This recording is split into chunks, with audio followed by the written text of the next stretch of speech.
자, 오늘 말씀은 추수감사주일 말씀으로 그리스도인은 감사를 잘한다는 제목으로 말씀드립니다. 자, 제가 여러분께 이 종이를 한 장 나눠 드리면서 자, 감사를 내용을 한번 적어보라라고 이렇게 주고 여러분 쓰도록 하면 어떻게 금방 이렇게 쓰실 수 있겠습니까? 이게 쉽지 않은 일입니다. 자, 뭘 감사해야 되지? 이 생각부터 듭니다. 자, 뭘 감사해야 될까요? 제가 감사의 힘이라는 책에 보니, 이 책은 그냥 일반 책입니다. 기독교 책이 아닙니다. 어떤 사람이 감사의 내용을 적었습니다. 들어보십시오. 사랑하는 가족이 있어서 감사합니다. 저를 사랑으로 키워주신 어머니께 감사합니다. 저를 꿋꿋하게 지켜주신 아버지께 감사합니다. 배고플 때 먹을 것이 있는 음식이 있어서 감사합니다. 갈증을 느낄 때 마실 수 있는 물이 있어서 감사합니다. 숨을 쉴 수 있게 하는 공기가 있어서 감사합니다. 밤늦게 돌아갈 수 있는 집이 있어서 감사합니다. 나를 이해하는 친구가 있어서 감사합니다. 세상을 볼 수 있는 두 눈이 있어서 감사합니다. 맛을 알 수 있는 혀가 있어서 감사합니다. 사람들에게 말할 수 있는 입이 있어서 감사합니다. 사랑하는 사람의 목소리를 들을 수 있는 귀가 있어서 감사합니다. 밤에 잠을 자고 피곤을 풀 수 있어서 감사합니다. 나를 지켜주고 자유로운 삶을 보장해 준 조국 대한민국이 있어서 감사합니다. 자, 여러분 무슨 생각 드십니까? 감사할 것이 참 많다. 그러니까 우리가 이렇게 살면서 감사를 할 것이 참 많습니다. 그래도 이 감사를 들으면서 이런 생각이 듭니다. 감사는 생각하기 나름이다.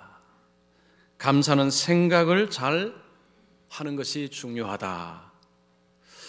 감사하다는 영어가 thank입니다. 생각하다는 것은 think입니다. 두 가지가 어원이 같다 그러죠. 그래서 감사, thank는 누가 잘하느냐? think를 잘하는 사람. 그러니까 생각을 잘하는 사람이 감사를 잘할 수 있다는 것입니다. 자, 이런 관점에서 예수 믿는 사람, 그리스도인은 감사를 잘할 수밖에 없다.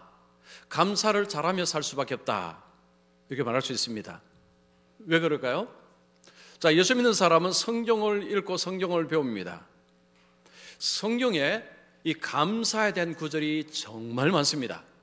그 말은 성경을 읽게 되면 감사에 대해서 많이 생각을 할 수 있다는 것입니다.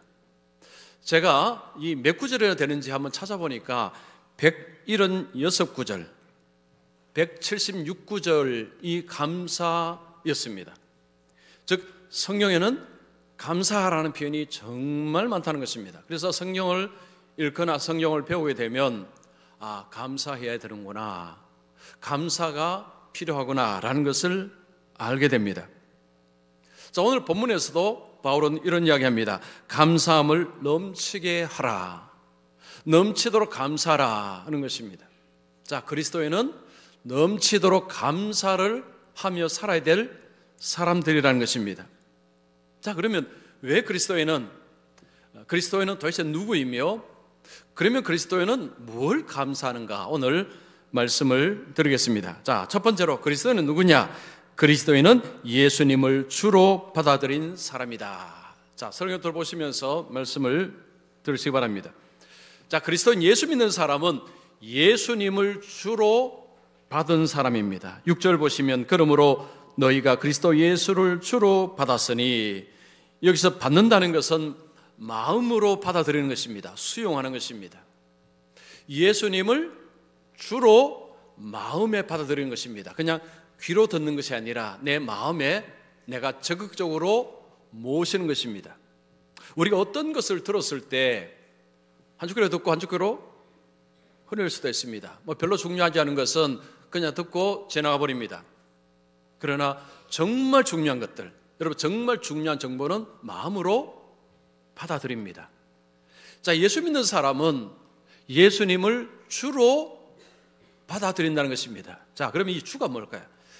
주를 여러 가지로 설명할 수 있는데 오늘 본문에서 핵심적인 것은 뭐냐 하면 예수님이 온 세상의 통치자이시다.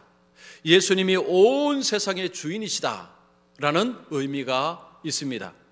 자, 그리스도인은 예수님이 온 세상의 통치자이십니다. 예수님이 온 세상의 주인이십니다 라는 것을 고백하고 그 예수님을 받아들입니다. 로마 시대에 사람들이 이 주라는 호칭을 누구에게 했느냐 하면 로마 황제였습니다. 이 주라는 헬라어가 퀴리오스입니다. 퀴리오스라는 단어가 주입니다. 주. 로마 시대 백성들은 이 퀴리오스라는 단어를 로마 황제에게 불렀습니다. 로마 황제에게 당신은 나의 퀴리오스입니다. 그런데 로마 시대의 그리스도인은 로마 황제를 향해서 퀴리오스로 한 것이 아니라 예수님을 향해서 퀴리오스로 한 것입니다.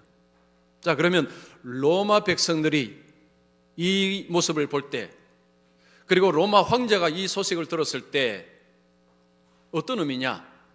반역자입니다. 반역자. 예수 믿는 사람은 로마 황제에 대한 반역자가 되는 것입니다. 그래서 로마 시대 그리스도인들이 그렇게 핍박을 많이 받은 것입니다.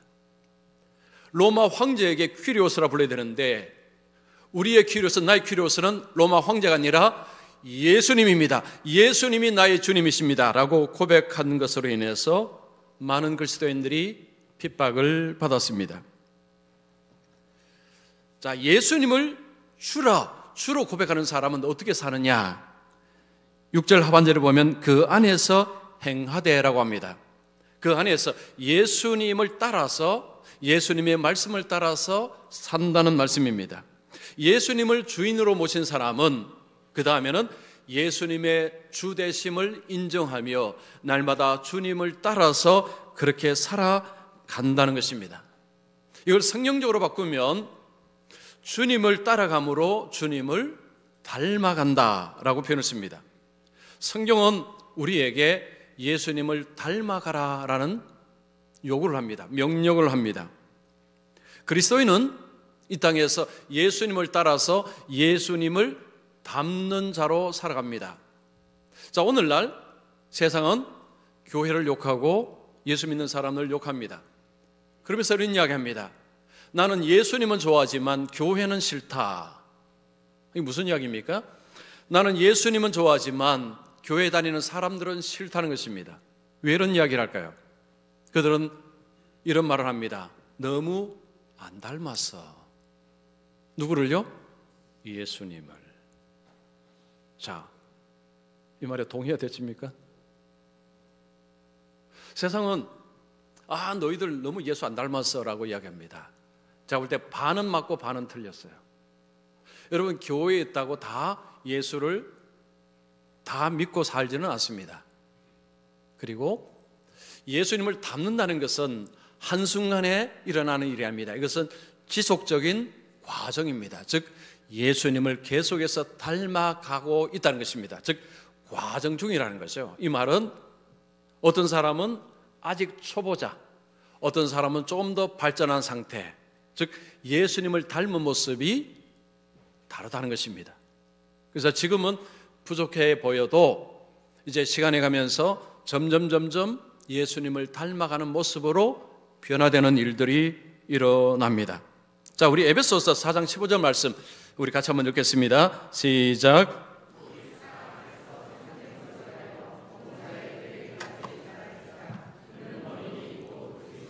자, 여기 보면 범사에 에브리데이 매일매일 그에게까지 예수님을 닮아서 자랄지라. 자란다는 것은 계속해서 변화를 가라는 거죠. 오늘 우리 어린아이들과 우리 학생들 같이 예배를 드리는데 우리 어린아이들이 오늘 이 모습이지만 1년만 지나면 모습이 바뀝니다. 자, 우리 학생들도 이제 중학생, 고등학생, 대학생 되면 외모도 바뀌고 그리고 생각하는 것도 바뀌고 지식의 어떤 이 농축도도 바뀌고 많이 바뀝니다. 발전하는 거죠. 성장하는 것입니다.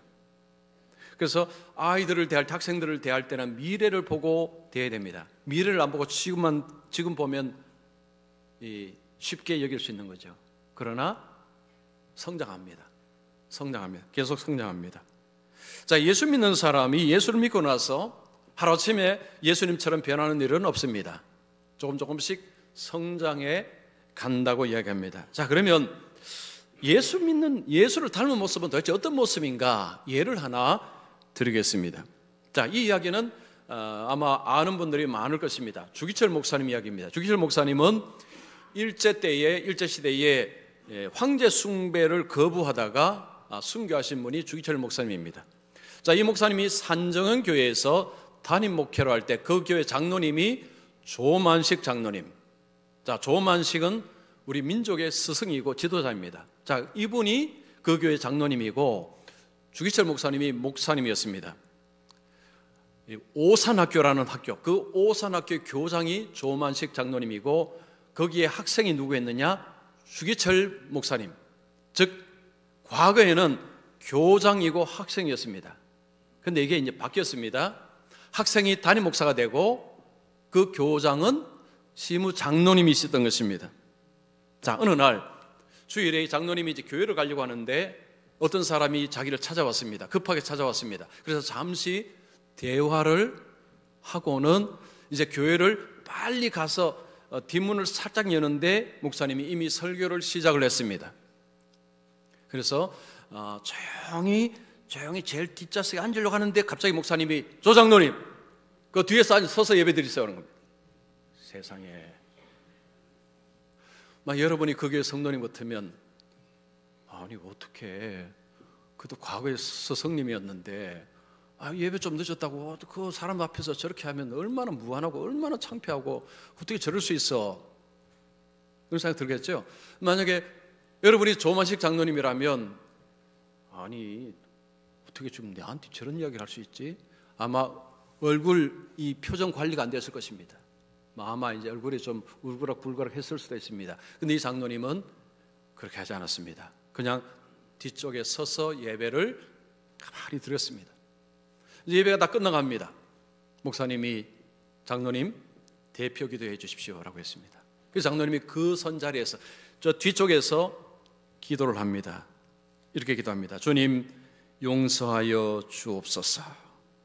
주님을 만나는 것보다 사람 만나는 것을 더 중히 여긴 이 못난 죄인을 용서하옵소서. 또한 이 일로 주의 종을 마음 아프게 하고 하였사오니 어찌 큰 죄가 아니겠습니까? 하면서 울기 시작합니다. 그러자 성도들이 따라서 울기 시작합니다. 예배드리다가 울음바다가 되었다고 합니다. 자, 이 조만식 장로님을 보면서 참 예수님 많이 닮아있다 라고 할 수 있습니다. 여러분, 예수님은 어떤 분이십니까? 하늘 보좌를 버리시고 인간이 되셔서 죽기까지 하나님께 복종하신 분이십니다. 예수님은 겸손하신 분이십니다. 그래서 성경은요, 예수님을 닮은 자로서, 예수님을 닮아가는 자로서 우리에게 이런 요구를 합니다. 자, 야고보서 4장 10절 말씀 같이 읽습니다. 시작.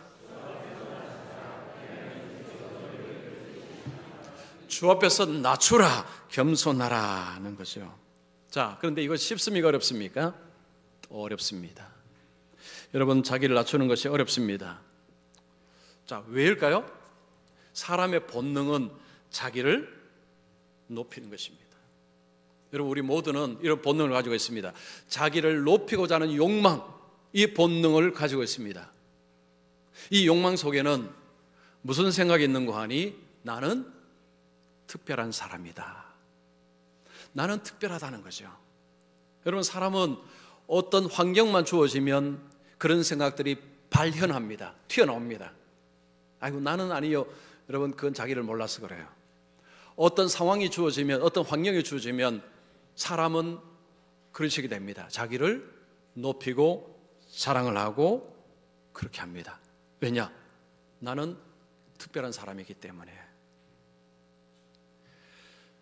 여러분, 우리 자신이 이런 어떤 주님을 닮은 모습이 안 보인다면, 자, 그러면 우리에게 이런 질문을 해야 됩니다. 나의 주인은 누구인가? 나의 퀴리오스는 예수님인가?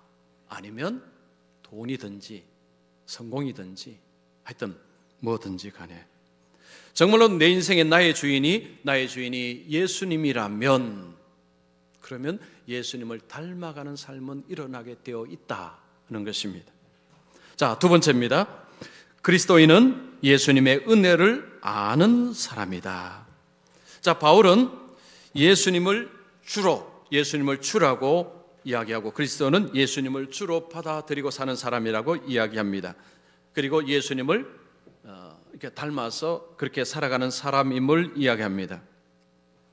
자, 이런 삶을 살아가는 사람을 또 이렇게 이야기합니다. 7절에 보시면 그 안에 뿌리를 박으며, 예수 그리스도를 주로 모신 사람의 삶을 보니까 그 안에, 즉 예수님 안에 뿌리를 박는다라는 표현을 씁니다. 자, 이 표현은 얼른 이해가 잘 되지 않습니다. 이 표현을 좀 더 쉽게 이해할 수 있는 말씀이 있습니다. 시편 1편 3절입니다. 자, 같이 읽습니다. 시작.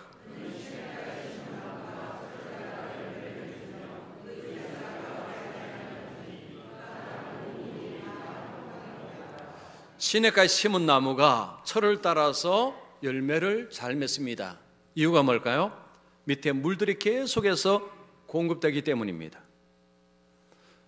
여러분, 이 열매를 맺기 위해서는 물이 필요합니다. 근데 만약에 밑에 물이 없으면 가뭄이 생겨버리면 열매를 맺을 수가 없습니다. 시냇가에 심은 나무는 철을 따라서 열매를 계속 맺습니다. 이 말씀을 생각하면 지금 그 안에 뿌리를 박으며라는 부분이 이해가 됩니다.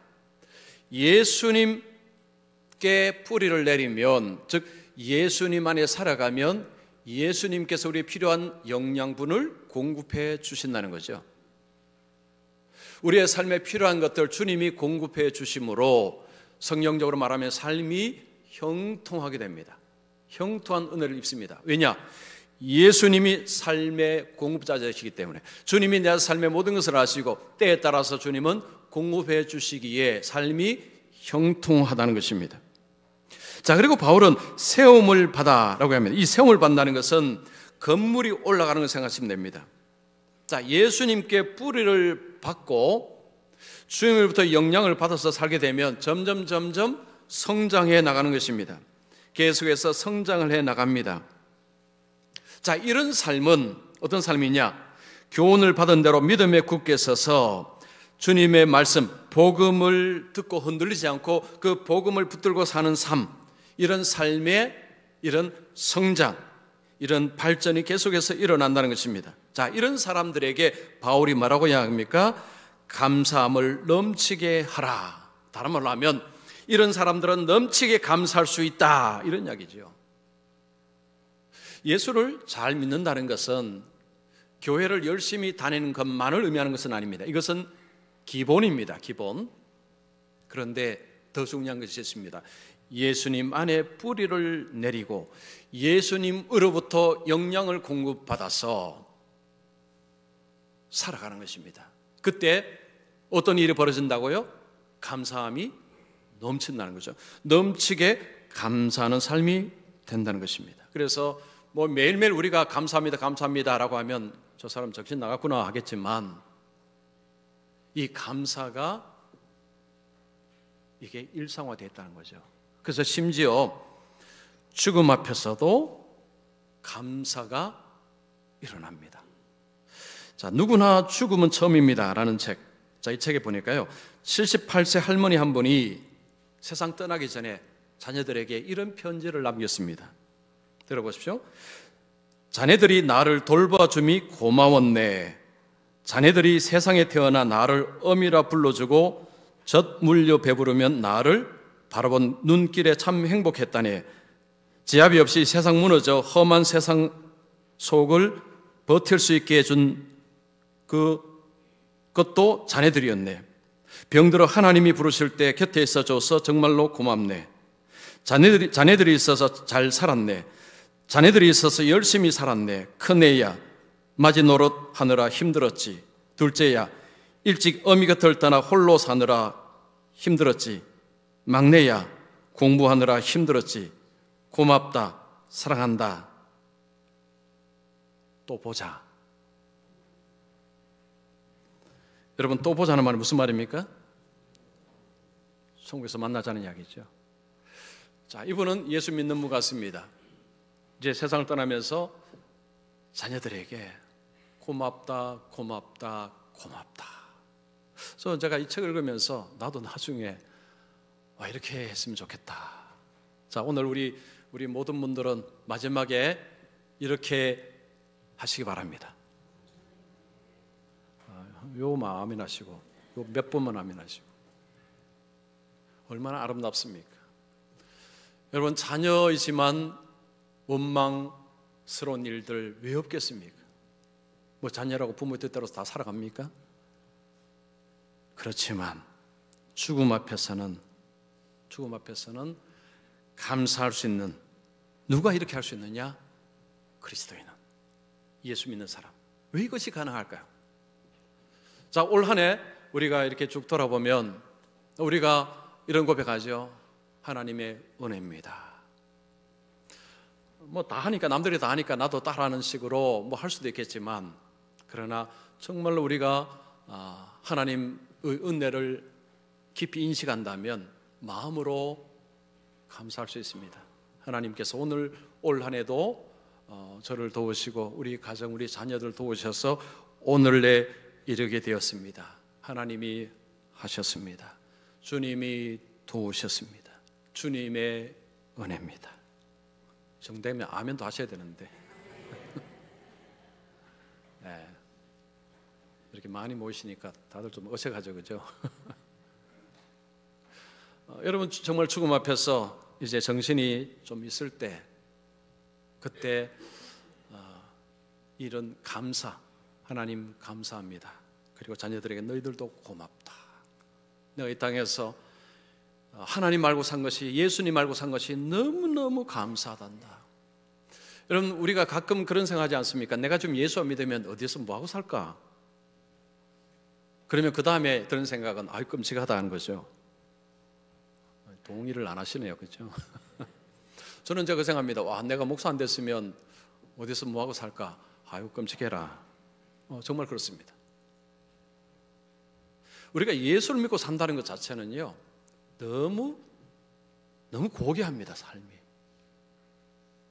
그리고 우리는 어떻게 살아야 된다는 것을 알고 살아갑니다. 물론 우리가 제대로 못 사는 것이 우리 약하지만, 그러나 믿음이 없으면요, 하나님을 모르면 그게 없습니다.